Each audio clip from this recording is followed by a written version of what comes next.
Hey friends, back in my little apartment here, and I just wanted to do just a real quick video. There's a couple things that I wanted to address. Um, One of them just was brought up to me, and I'm not sure if any of you have heard about this movie. It is actually called The Tomorrow War. And while we were doing our devotion this morning, in fact, it's not good. It is not good. There is not just a lot of satanic things in the movie, but it is a movie that is really focusing on, as me, as a believer and a Sabbath keeper. If you're a Sabbath keeper, there's a concern here, because the war, the tomorrow's war, targets the enemy as these aliens who are called spikes. And these spikes are, and I don't know I don't know much about the movie right now, but this is what I've just been hearing. I need to do more research, but they're going to be taking over the world, I guess.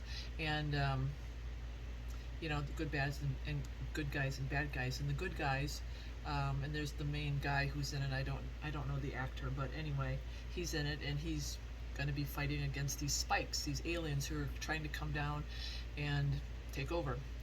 Now, the spikes rest on the seventh day. They labor 6 days and they rest on the seventh day, which is their Sabbath. And it actually says that in the movie, which is crazy. I mean, it's just blowing me away that Satan is so bold with how he's attacking. He's attacking God's commandments. He's attacking the Sabbath keepers. And this has already been prophesied and foreseen in the spirit of prophecy. And this movie is blowing me away, because I'm like, wow, this is really against the Sabbath keepers.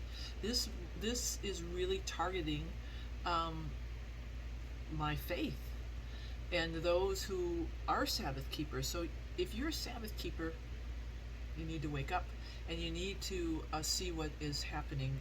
Satan is ramping up his game, and this tomorrow war movie, don't watch it, please don't watch it, but do some research, because if you think about COVID, if you know anything about COVID, what is the virus looks like? It has spikes. So isn't it ironic that they call these aliens spikes, right? Isn't it ironic that they are Sabbath keepers, and they're going to go in and attack them on the Sabbath day? It's the same thing when the Jews were attacked. They were attacked over and over again. On what day did they attack the Jews? They attacked them on the Sabbath, because that was their rest day. A lot of end time events are going to center around Sabbath. And I'm just telling you, this is really, really serious. So as I learn a little bit more about this movie and some of the underlying things that are really dangerous when it comes to this walk of faith, I'll fill you in. But for now, I'm just going to give you a little flavor of it. Do your own research, and let's come back, okay? The other thing is, and the other day, I went out, and there is a big bike rally going on here. And I didn't know. I was at the gas station pumping gas, and the Holy Spirit's like, you need to talk to these two guys. They were bikers. And I actually had a run-in with a biker and his wife over in Washington, a gas station again. I know, I got out, and Chris was pumping gas, and there's this guy and his wife, and you know, they've got the equipment, you know, the biking equipment on, whatever that is, you know, leathers, and he had a really cool bike. I said, man, you got a really cool bike. I love the skull and the crossbones, the artwork, and they said it was a local guy. And I said, you need to go to Wisconsin. They have a muscular dystrophy ride in Wisconsin. Wisconsin's really beautiful. And they're like, oh, really? And they were talking about doing that. They're like, oh, that would really be awesome, because we're here for the beauty, we ride. And I said, well, you know, God's creation, it's just awesome, isn't it? And they're like, oh yeah, God's creation. And I got on the subject of, I don't know, healing and cancer, and he's like, man, I had throat cancer. And I'm like, yeah, God, right? He can heal it through all these natural methods. And he's like, yeah. And I don't know how we got on the subject, and I ended up giving them a ministry of healing. And it was just a great encounter. And then me and Chris went to the grocery store to buy some sandwiches, and here's the guy, like, 15, 20 minutes later, he's like, oh, I can't believe you're here. I said, this must be a popular spot. So I was walking down the aisle ready to check out, and he catches up to me and he says, thank you for that book. Thank you. I mean, I really appreciate that. So that was a great encounter. So the other day I was going to go ride my bike, and here I am gassing up. Oh, had to take a little break. It's the next morning, and a lot has happened since I just even did that video.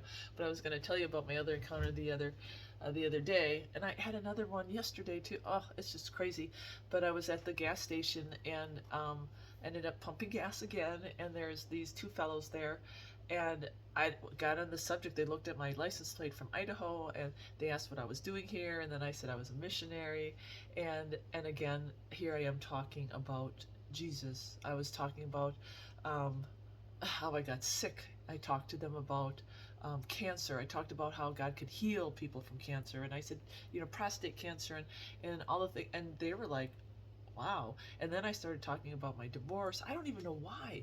It's like every conversation that the Lord brings me into, and this is Holy Spirit driven, He uses your experiences according to each person that you'll meet. And this is the thing, I'm hoping me and Chris is going to have an opportunity to do the soul winning video soon, because when I went to the women's retreat, I did a whole talk on how to win souls, and it's really important that you understand that you too can win a soul.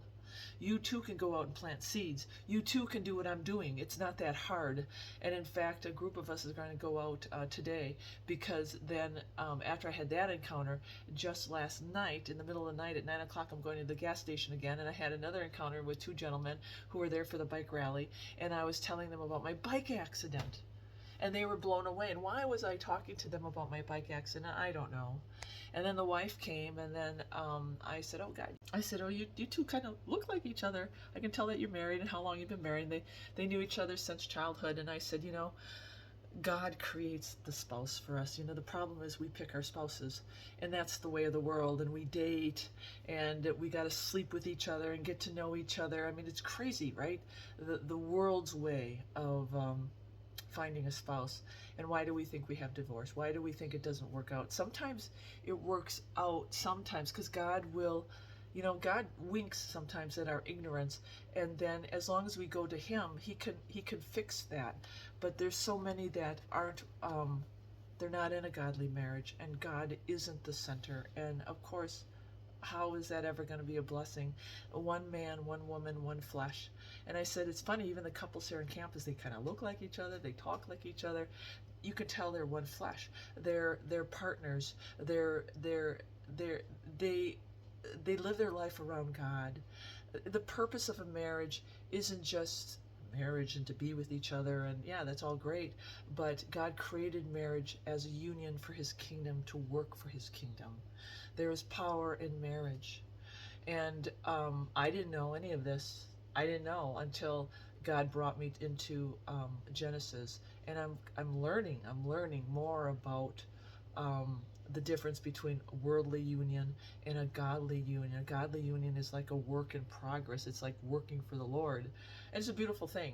And I'm really blessed to be surrounded by couples here that represent that. And then when I go out, I try to, even though I'm single, I still try to preach it, because I understand the sanctity of that and the oneness of that. The rib, man, it's amazing.